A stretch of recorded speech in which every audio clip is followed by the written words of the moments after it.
ফরিদপুরে পদ্মা নদীর চরাঞ্চল সহ বিভিন্ন এলাকায় বিষাক্ত রাসেলস ভাইপার ও নানা ধরনের সাপের আনাগোনা বেড়েছে।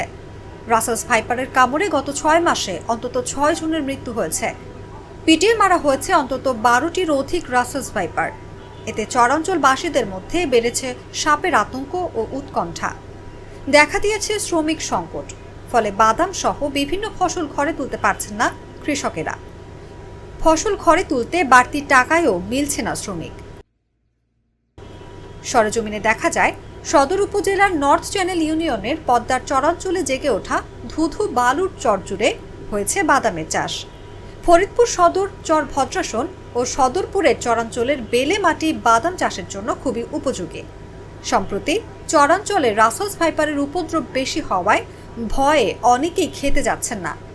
বাদাম তুলতে শ্রমিক পাওয়া যাচ্ছে না। এ কারণে জমির মালিকরাই তাদের পরিবারের লোকজন নিয়ে জীবনের ঝুঁকি নিয়ে খেতে নেমে পড়েছেন। গত 21শে জুন সর্বশেষ ফরিদপুর সদর উপজেলার নর্থ চ্যানেল ইউনিয়নের 2 নম্বর ওয়ার্ডের 38 দাগ এলাকার পরশুল্লা ব্যাপারীর ছেলে হোসেন ব্যাপারী সাপের কামড়ে মারা যান। যদিও তাকে সময় মতো হাসপাতালে না নিয়ে ওঝার কাছে নিয়ে ঝাড়ফুঁক করানোর কারণে মৃত্যু হয়েছে।